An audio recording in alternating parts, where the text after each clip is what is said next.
নবরত্ন। নবরত্ন কথার অর্থ হচ্ছে ৯টি রত্নের সমাহার।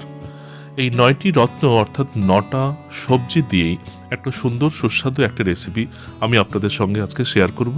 নমস্কার, আমি শুভ রান্নাঘরে সকলকে স্বাগত জানাই। আজকে তৈরি করে দেখাবো নবরত্ন কারি কিংবা বলতে পারেন নবরত্ন কোরমা। তাই ভিডিওটা একেবারে প্রথম থেকে শেষ পর্যন্ত দেখার অনুরোধ রাখছি। আজকে তৈরি করে দেখাচ্ছি নবরত্ন কোরমা।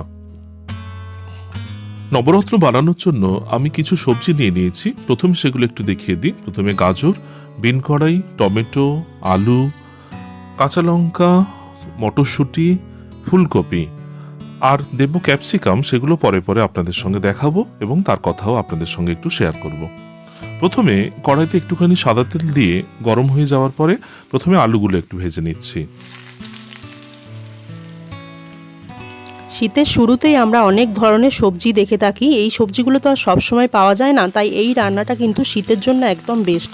যারা ঝাল খেতে পারেন না বা বাচ্চাদের জন্য এই রান্নাটা আরও বেশি ভালো হবে, কারণ এটা কিন্তু একটু মিষ্টি মিষ্টি খেতে হয় আর খুব সুন্দর টেস্টি হয়। তো এই রান্নাটা শীতের সময় কিন্তু আমরা বানাতে পারি আর বাচ্চাদেরকেও কিন্তু খাওয়াতে পারি। বাচ্চারা অনায়াসে চেটে পুটে খেয়ে নেবে। তুমি ঠিকই বললে।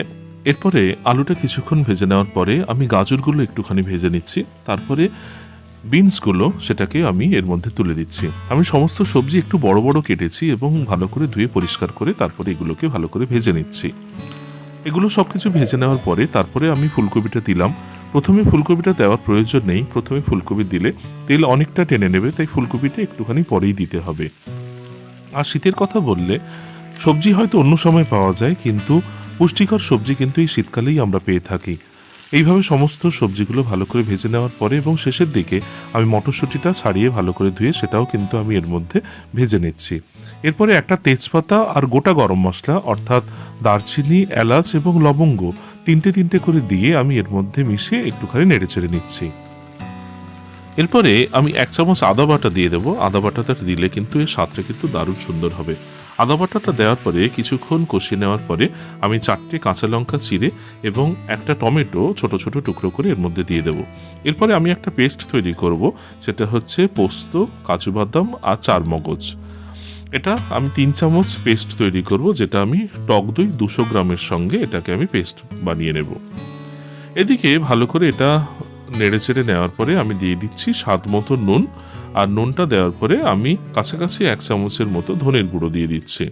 আর অন্য কোনো রকম মশলা দেব না, হলুদ কিংবা লঙ্কার গুঁড়ো এর মধ্যে দেব না। এটা কিন্তু এইভাবেই কিন্তু দারুণ সুন্দর হবে। যে পেস্টটা বানিয়ে নিয়েছি সেটা এর মধ্যে দিয়ে দিচ্ছি,